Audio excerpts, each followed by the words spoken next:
நாமக்கல் மாவட்டம் பள்ளிபாளையம் பகுதியில் மின்வாரிய அலட்சியத்தால் மின்கம்பத்தில் ஏற்பட்ட பழுது காரணமாக 100க்கும் மேற்பட்ட வீடுகளில் டிவி, ஃப்ரிட்ஜ், வாஷிங் மிஷின் உள்ளிட்ட எலக்ட்ரானிக் பொருட்கள் சேதமடைந்ததாக கூறி பொதுமக்கள் மின்வாரிய அதிகாரிகளை முற்றுகையிட்டதால் பரபரப்பு ஏற்பட்டது. நாமக்கல் மாவட்டம் பள்ளிபாளையம் நகராட்சிக்குட்பட்ட அகரகாரம் பகுதியில் 500க்கும் மேற்பட்ட குடும்பங்கள் வசித்து வருகின்றனர். இதில் பெரும்பாலானோர் விசைத்தறி தொழிலாளர்கள் ஆவர். கடந்த 2 நாட்களாக அப்பகுதியில் பலத்த காற்றுடன் கனமழை பெய்து வந்த நிலையில் மின்கம்பிகள் ஒன்றோடு ஒன்று உரசியதால் மின்சார பாதிப்பு ஏற்பட்டதாக கூறப்படுகிறது. இதையடுத்து மின்வாரிய ஊழியர்கள் தற்காலிகமாக பழுதை சரி செய்த நிலையில் வீடுகளுக்கு மின்சாரம் அதிகமாகவும் குறைவாகவும் மாறி மாறி வந்துள்ளது. இதனால் அக்ரஹாரம் மற்றும் சுற்றுவட்டார பகுதிகளில் உள்ள 100க்கும் மேற்பட்ட வீடுகளில் மின்விசிறி, டிவி, ஃப்ரிட்ஜ், வாஷிங் மிஷின் உள்ளிட்ட எலக்ட்ரானிக் பொருட்கள் அதீத மின் அழுத்தத்தால் பழுதடைந்ததாக பொதுமக்கள் குற்றம் சாட்டியுள்ளனர்.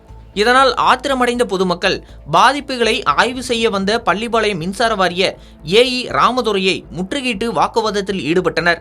மின்வாரியத்தின் அலட்சியத்தால் எங்களின் வீட்டு உபயோகப் பொருட்கள் அனைத்தும் சேதமடைந்து விட்டன. விசைத்தறி தொழிலாளர்களான எங்களால் மீண்டும் பொருட்களை வாங்க முடியாத நிலை உள்ளது.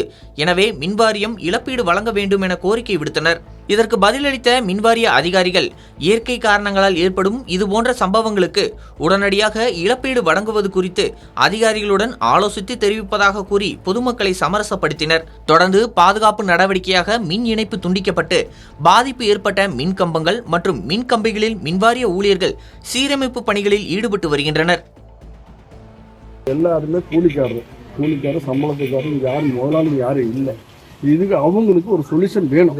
நாங்கள் ஒன்றும் பண்ணிக்கிறோம். நேச்சர் கிளாமட்டிக்ஸில் இப்போ நீங்கள் சொல்யூஷன் கொடுக்கலன்னா ஒரு நிமிஷமா ரோட்டில் உட்காந்துட்டாங்கன்னா நீங்கள் வீட்டில் என்ன செய்ய போறீங்க?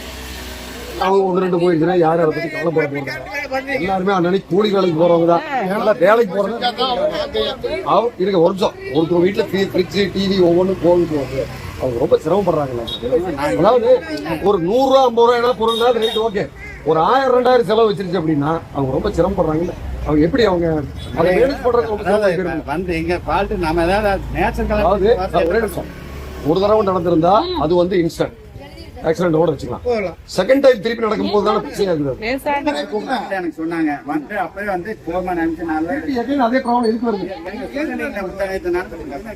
சாயங்காலம் தான் சொல்றாங்க. உங்களுக்கு சொல்றது இது ஃபேனு, இது லைட்டும் போயிடுச்சு. மத்த வீட்ல எல்லாம் வாஷிங் மிஷின், டிவி, ஃப்ரிட்ஜ் போயிடுச்சு. எத்தனை வீடுகளுக்கா மொத்தம் இந்த மாதிரி பிரச்சனை வந்து? 100 வீட்லயுமே போயிருக்கு. ஒரு வீடு கூட இல்ல, எல்லா வீட்லயுமே ஏதோ ஒரு பொருள் போயிட்டு தான் இருக்கு.